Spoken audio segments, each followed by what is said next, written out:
श्री शिवाजी महाविद्यालय परभणी के हिंदी विभाग की ओर से आप सभी छात्रों का हार्दिक स्वागत है।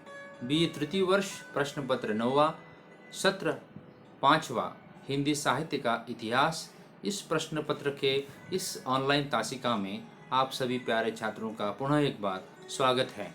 मैं हूं डॉक्टर जयंत बोबड़े।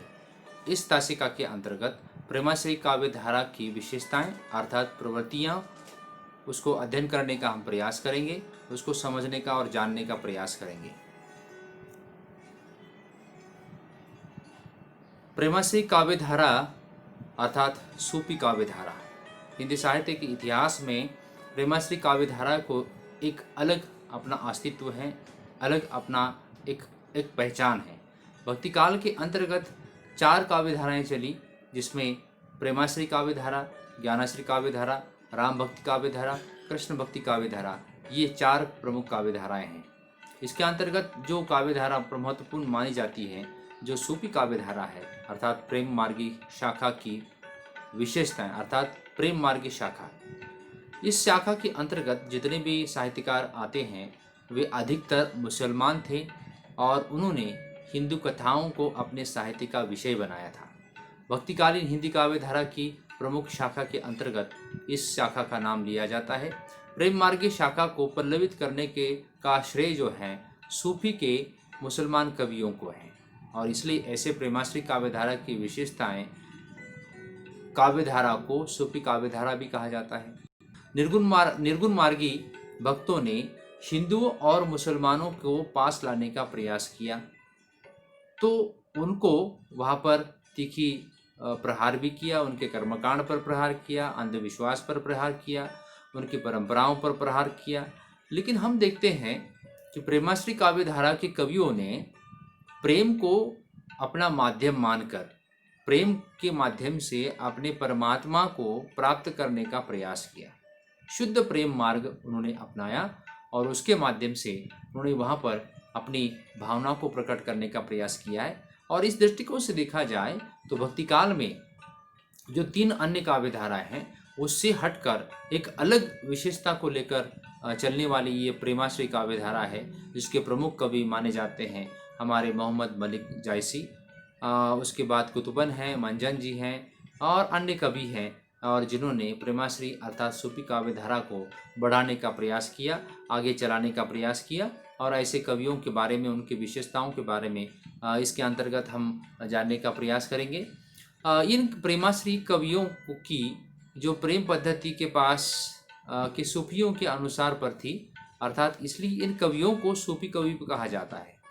सूफी प्रेम पद्धति में ईश्वर को नारी प्रेमिका और जीव को अर्थात मनुष्य को खुद को परमात्मा अर्थात साधक माना जाता था, अर्थात पुरुष प्रेमी के रूप में कल्पित किया गया है और स्त्री प्रेयसी के रूप में कल्पित की गई है। इस शाखा के प्रमुख कवि जायसी माने जाते हैं। सूफी प्रेम गाथाओं में कालक्रम से पहला नाम मुल्ला दाऊद जी का आता है और जिन्होंने एक रचना लिखी चंदायन और जो 1377 में लिखी गई। इसके अतिरिक्त अन्य कवियों में सूफी कवि मृगवती के रचयिता से कुतुबन आते हैं, मधुमालती के कवि मंजन जी आते हैं और पद्मावत, आखिरी कलाम, अखराबर के जो रचयिता है मोहम्मद जायसी आते हैं और चित्रावली के रचनाकार उस्मान आते हैं। और इस तरह से हम देखते हैं कि इस काल में समकालीन परिवेश में भक्ति काल के आंदोलन के इस समकाल में इतने सारे कवियों ने प्रेम मार्ग को अपनाया और अपनी रचनाओं को प्रस्तुत करने का प्रयास किया है। मोहम्मद जायसी इस धारा के सर्वश्रेष्ठ कवि माने जाते हैं। सूफी काव्य की जो धारा को आगे बढ़ाने का काम किया है वो हमारे मोहम्मद जायसी जी ने किया है, मलिक मोहम्मद जायसी जी ने किया है। उनकी जो प्रसिद्ध रचना है पद्मावती, जो भारतीय राजा और एक रानी अर्थात एक स्त्री और एक पुरुष की प्रेम कहानी को लेकर चित्रित करती है और ये बहुत ही प्रसिद्ध ऐसी कहानी है, कथा है। और इन कवियों की एक विशेषता रही है, ये सारे कवि मुसलमान थे और जब हमारे देश पर मुसलमानों का शासन बना उसके साथ ही ये सारे कवि आए थे और यहाँ पर उनका एक वैशिष्ट्यपूर्ण एक विशेषता रही है कि उन्होंने यहाँ पर हिंदुओं की प्रेम गाथाओं को लिखने का प्रयास किया है। किसी भी रचना में उसका नाम हो, चाहे उसकी कथानक हो, चाहे उसका चरित्र हो, उसमें कहीं पर भी मुस्लिम संस्कृति का प्रभाव दिखाई नहीं देता। थोड़ी बहुत मात्रा में संस्कृति का प्रभाव हमें दिखाई देता है, लेकिन हम देखते हैं ये अधिकतर साहित्यकारों ने, सूफी कवियों ने, प्रेमाश्री मार्गी कवियों ने हिंदू धर्म के कथानकों को, परंपराओं को, संस्कृति को और अलग अलग प्रकार की रूढ़ि परंपराओं को इन रचनाओं के माध्यम से चित्रित करने का प्रयास किया है। ये सबसे महत्वपूर्ण विशेषता प्रेमाश्री काव्यधारा की कवियों की मानी जाती है।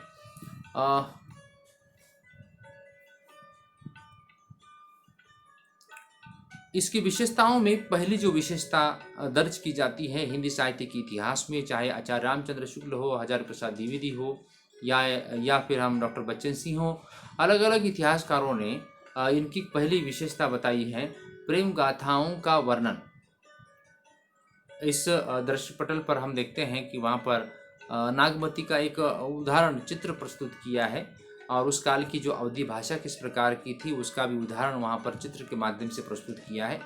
अधिकांश सूफी कवि ये मुसलमान थे और उन्होंने अपने काव्य के लिए जो कथानक चुना था वो हिंदू घरों का था, हिंदू था। सबसे महत्वपूर्ण, जैसे कि हमने अभी चर्चा की कि प्रेम कथाओं का इन्होंने वर्णन किया है। इनकी तुलना में यदि हम निर्गुण काव्य धारा की ज्ञानाश्री शाखा को हम देखते हैं तो उसमें प्रेम को वहाँ पर स्थान नहीं है, वहाँ पर ज्ञान को स्थान है। यदि परमात्मा को प्राप्त करना है तो ज्ञान को प्राप्त करना होगा, उसके द्वारा ही हम परमात्मा का दर्शन पा सकते हैं।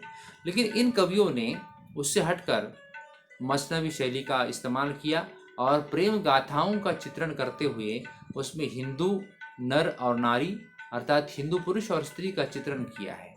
मृगावती, चित्रावती, मधुमालती, पद्मावती आदि जो सब हिंदू नारियों के नाम हैं उसको वहाँ पर प्रेम गाथाओं के माध्यम से गूंथने का और वहाँ पर रचने का प्रयास किया है।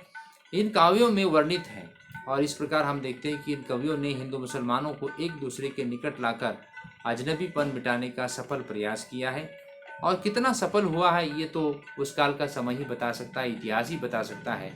लेकिन इन कवियों की विशेषता है कि इन्होंने प्रेम कथाओं को अपने साहित्य के माध्यम से चित्रित किया। ये सबसे महत्वपूर्ण विशेषता प्रेमाश्री काव्यधारा की कवियों की है और उसी आधार पर हम देखते हैं इतिहासकारों ने इस काल की विशेषता को प्रेमाश्री अर्थात इस काल की इस काव्यधारा को प्रेमाश्री नाम दिया है।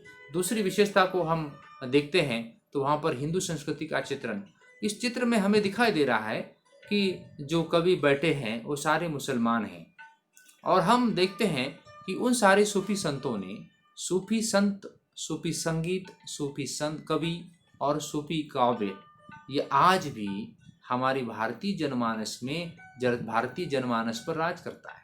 उसका कारण अलग अलग है और हिंदू संस्कृति का चित्रण उनका सबसे बड़ा एक कारण है। और प्रेमाश्री काव्यधारा के कवियों ने यही किया है कि प्रेम कथाओं का तो वर्णन किया है लेकिन उसमें हिंदू संस्कृति का चित्रण किया है। पद्मावत में हमारे मलिक मोहम्मद जायसी का जो पद्मावत ग्रंथ है उसमें हमारे भारतीय 12 महीने जो कि मराठी या जिसे हम हिंदू महीनों का उल्लेख करते हैं उसमें 12 मासों का चित्रण किया है। अर्थात 12 मासों में अलग अलग प्रकार की विधियों का भी चित्रण किया है।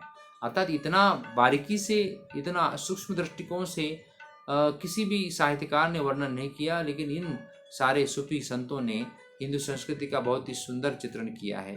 मुसलमान होते हुए भी इन कवियों को हिंदू संस्कृति और धर्म का सामान्य परिचय उन्होंने अपने साहित्य के माध्यम से दिया और इन्होंने हिंदू धर्म के सिद्धांतों, उनके देवी देवताओं और रहन सहन, आचार विचार आदि का अपने काव्य में यथासंभव यथास्थान देने का प्रयास किया है। हिंदू पात्रों में हिंदू आदर्शों की प्रतिष्ठा की गई है। समकालीन हिंदू कवियों की कविता में कम मात्रा में हिंदू संस्कृति और परंपरा का चित्रण मिलता है, लेकिन ये जो कवि है, इनकी जो कविता है, इनकी कविता में हम देखते हैं कि हिंदू संस्कृति, उसकी परंपरा, रूढ़ी परंपराएं, लेखन, ये सारा चित्रण इनकी साहित्य में हमें मिलता है। ये सबसे बड़ी विशेषता हमें प्रेमाश्री काव्यधारा की कवियों की मिलती है, हिंदू संस्कृति का चित्रण। अर्थात इस चित्रण के माध्यम से समकालीन इतिहास को भी जानते हैं, जान सकते हैं। ये सबसे बड़ी विशेषता इस कवि की, इन कवियों की मानी जाती है।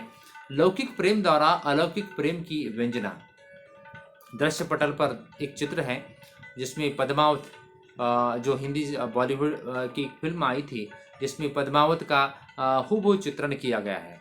मलिक मोहम्मद जायसी के पद्मावत इस काव्यधारा को लेकर इस ग्रंथ के माध्यम से ये फिल्म बनाई गई थी और जिसमें पद्मावती का वहाँ पर चित्रण किया गया है। ये सभी जो कवि थे वे सूफी थे और वे सूफी कवि लौकिक प्रेम द्वारा अलौकिक प्रेम के द्वारा अपने परमात्मा को पाने का वो प्रयास करते रहे थे। इसलिए इन्होंने अपने धार्मिक सिद्धांतों का भी काव्यात्मक निरूपण किया। सूफी सिद्धांतों के अनुसार लौकिक प्रेम के माध्यम से ही अलौकिक प्रेम की अभिव्यक्ति हो सकती है, प्राप्ति हो सकती है। अर्थात अलौकिक प्रेम की प्राप्ति करनी है, परमात्मा के दर्शन करने हैं, उसके लिए लौकिक प्रेम करना पड़ेगा। इस प्रकार की साधना रूपी भाष्य इन कवियों ने किया है। इन कवियों ने अलौकिक प्रेम की अभिव्यक्ति की है, लेकिन सामाजिक मर्यादाओं का कहीं भी अतिक्रमण नहीं किया। ये सबसे बड़ी उपलब्धि, ये सबसे बड़ी विशेषता मुसलमान कवियों की मानी जाती है, सूफी कवियों की मानी जाती है। उन्होंने कहीं पर भी सामाजिक मर्यादाओं का उल्लंघन नहीं किया है, अतिक्रमण नहीं किया गया है, क्योंकि इन गाथाओं द्वारा अलौकिक प्रेम की व्यंजना की गई है। साधक आत्मा अपने प्रियतमा परमात्मा के प्रेम के वशीभूत होकर उससे मिलने का प्रयास करता है और इस तरह से हम देखते हैं अलौकिक प्रेम द्वारा लौकिक प्रेम की अभिव्यंजना इस कवि की एक महत्वपूर्ण विशेषता है, प्रवृत्ति है। रहस्यवादी भावना इस कवि की एक महत्वपूर्ण विशेषता रही है। जैसे कि हमने देखा कि ज्ञानाश्री काव्यधारा के कवियों में रहस्यवाद की भावना हमें प्रचुर मात्रा में दिखाई देती है। ये कवि निराकार से प्रेम करते थे, इसलिए ये सच्चे अर्थों में रहस्यवादी थे। इनके अनुसार संसार उस परब्रह्म की छाया है, यहाँ जो कुछ भी सुंदर और शोभन है वो उसी का प्रतिबिंब है। बहुत ही सुंदर बात कही है मित्रों। जिस प्रकार हम देखते हैं कि निर्गुण निराकार को लेकर ज्ञानाश्री काव्यधारा के संत कबीर ने अपनी बात कही है और उसी प्रकार की बात हमारे मोहम्मद जायसी करते हैं, ये प्रेमाश्री काव्यधारा के कवि करते हैं। रहस्यवादी भावना ज्ञानाश्री कवियों की कविता में भी मिलती थी, लेकिन उनकी रहस्यवादी भावना इन कवियों से भिन्न है। ईश्वर के प्रति दर्शन की अति उच्च भाव रहस्यवादी भावना निर्माण करती है। बहुत ही सुंदर कहा है कि अपने आराध्य और अपने परमात्मा के प्रति दर्शन पाने की उच्च भावना ये रहस्यवाद का निर्माण करती है, ऐसा ये कवि मानते थे। और इनकी कविता में यही चित्रण मिलता है कि उन्होंने अपने आराध्य के प्रति, परमात्मा के प्रति दर्शन पाने के लिए उच्च कोटि का भाव रखा था। अर्थात वो रहस्यवादी भावना हमें इस कविता के अंतर्गत प्राप्त होती है। ये भी एक विशेषता बताई जाती है, बयान की जाती है। विरह की साधना का चित्रण भी इस कविता में किया है। प्रेमाश्री काव्यधारा ये प्रेम इस तत्व पर बसा हुआ था और इन कवियों की साधना वस्तुतः विरह की साधना है, ऐसा आलोचक मानते हैं। आत्मा परमात्मा से बिछड़कर उसके वियोग में तड़प रही है। संसार का प्रत्येक पदार्थ उसी की खोज में व्यक्त है और उसे पुनः पाना चाहता है। जायसी कहते हैं कि सूर्य उसके वियोग में तप रहा है, चंद्रमा पीला पड़ गया है, पृथ्वी खून के आंसू बहा रही है जो टेसों के लाल फूलों के रूप में दिख पड़ते हैं। सारा विश्व उसके वियोग से तड़पता है।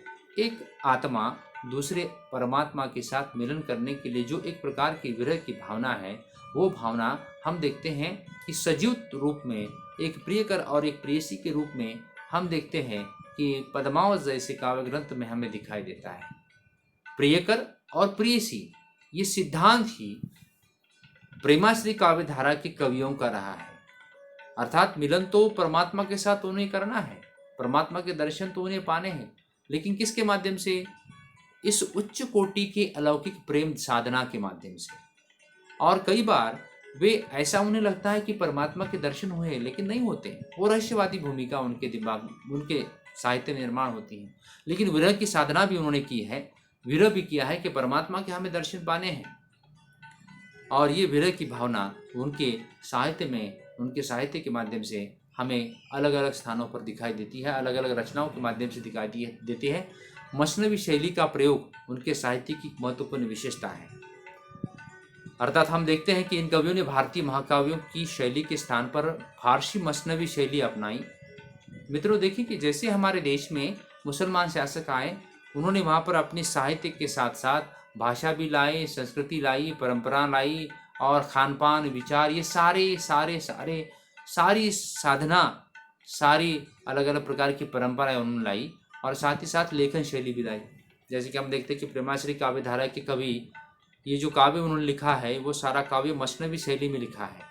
इस शैली में कथा सर्गों में विभक्त न होकर लगातार चलती रहती है और इसके अतिरिक्त इस शैली में सारा काव्य एक ही छंद में लिखा जाता है, महत्वपूर्ण लिखा। हम देखते हैं कि ज्ञानाश्री काव्य धारा के कवियों ने छंद लिखे हैं, जैसे कि दोहा है, चौपाई है, लेकिन इन कवियों ने एक ही सूत्र में एक कथा लिखने का प्रयास किया है। जो भी काव्य लिखा है कथा के रूप में लिखा है। वो शैली कौन सी किस प्रकार की है? फारसी मसनवी शैली का प्रयोग किया है। किंतु सूफी कवियों ने दोहे चौपाई के रूप में दो छंदों का प्रयोग किया है। ये एक सबसे बड़ी विशेषता रचनात्मक रूप में हम देख सकते हैं। सूफी सभी काव्यों के प्रणेता सूफी मुल्ला दाऊद मुसलमान हैं और मुसलमान होते हुए भी हिंदू रहन सहन, खान पान, विचार, उनकी संस्कृति, परंपरा, रूढ़ी परंपरा, उनका रहन सहन, ये उनके काव्य में आया है। ये इस काव्य धारा की प्रमुख विशेषता है कि मुसलमान होकर भी हिंदू रीति रिवाज और रिश्तों को लेकर उन्होंने जो लिखा है अपनी कविता में वो लाजवाब है, अर्थात विलोभनीय है।